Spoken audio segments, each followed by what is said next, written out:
Pourquoi le fonds de roulement est-il important? Le fonds de roulement est le capital d'une entreprise utilisé dans ses opérations commerciales quotidiennes. Le fonds de roulement est une approximation de votre liquidité sous-jacente à un jour donné et peut être utilisé comme un système d'alerte précoce pour tout problème futur de flux de liquidité.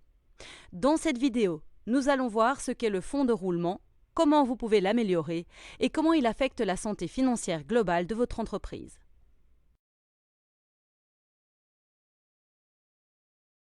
Vos actifs circulants sont en gros tout l'argent qui vous est promis ou qui vous est dû. Votre passif circulant est constitué de tout l'argent que vous devez à vos créanciers. Le fonds de roulement est la différence, positive ou négative, entre votre actif circulant et votre passif circulant. S'il est négatif, votre liquidité réelle sous-jacente est à découvert. Cette situation n'est pas insurmontable. Cependant, vous devez comprendre que si vous constatez une tendance à la baisse, alors votre liquidité réelle sous-jacente se détériore. Un fonds de roulement négatif peut être acceptable, mais il faut y remédier avant que vous ne manquiez de liquidité inopinément. Vous pouvez inclure ce type de ratio dans vos indicateurs clés de performance ou ICP. Lorsque le ratio est égal, votre actif circulant est égal à votre passif circulant, il est de 1 pour 1. Il s'agit d'une position neutre. Cependant, si vous êtes dans un rapport de 1 à 2, vous avez 2 fois plus de passifs que d'actifs, ce qui est une position fortement négative. Si ces ratios diffèrent de votre plan, il convient de s'en préoccuper pour rétablir la balance. Ci-contre, un exemple de bilan. Dans cet exemple, l'actif net circulant est passé de 69 000 à 88 000 en un an. Il s'agit d'une position saine, positive et en croissance. Il s'agit d'un indicateur révélateur de la bonne santé de l'entreprise. L'un des principaux moyens d'améliorer votre fonds de roulement consiste à gérer vos débiteurs. Vous devez vous assurer que vos clients sont capables de payer à temps. Des clients de qualité signifient moins de créances irrécouvrables. Assurez-vous que votre procédure de prise en charge des nouveaux clients est adaptée à l'objectif visé, afin de pouvoir repérer les clients que vous souhaitez ou non prendre en charge. Développez des termes et conditions appropriés qui définissent les attentes entre vous et vos clients. Pour maintenir le flux de liquidité, il est possible d'envisager des débits directs ou des acomptes.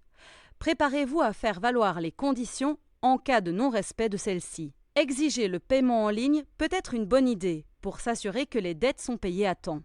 Pour finir, négocier. Si un client a besoin que quelque chose soit fait d'une certaine manière, négociez des conditions qui consentent cette faveur en échange d'un paiement anticipé.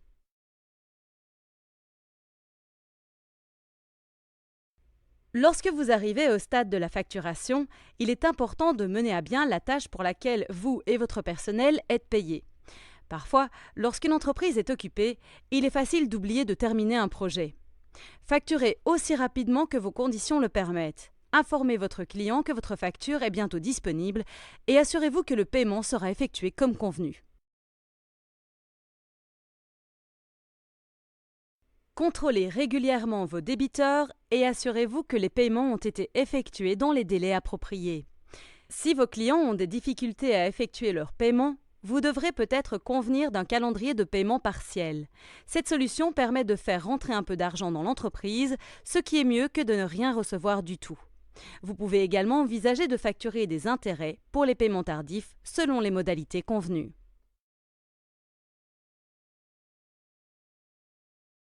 Vérifiez le niveau des stocks. Si vous maintenez vos stocks à un niveau trop élevé, vous risquez de gaspiller de la liquidité et de voir certains articles devenir obsolètes avant de les avoir vendus. Vous devrez peut-être vendre les articles qui se vendent moins vite avant qu'ils ne deviennent obsolètes. Assurez-vous de connaître les délais de livraison. Y a-t-il des possibilités d'amélioration? En maintenant un cycle de livraison court et rapide, vous pouvez éviter de constituer des stocks élevés. Vous devrez probablement faire le tour des fournisseurs qui peuvent vous satisfaire, mais en fin de compte, cela vous aidera à maintenir un bon flux de liquidité.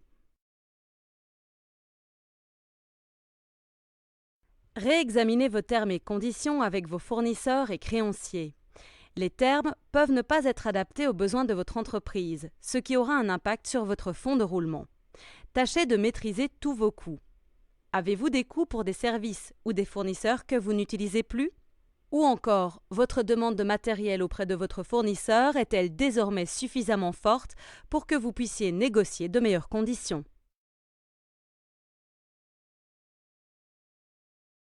Pour générer plus de liquidités, vous pouvez emprunter sur vos actifs fixes, notamment vos locaux, vos installations ou vos machines.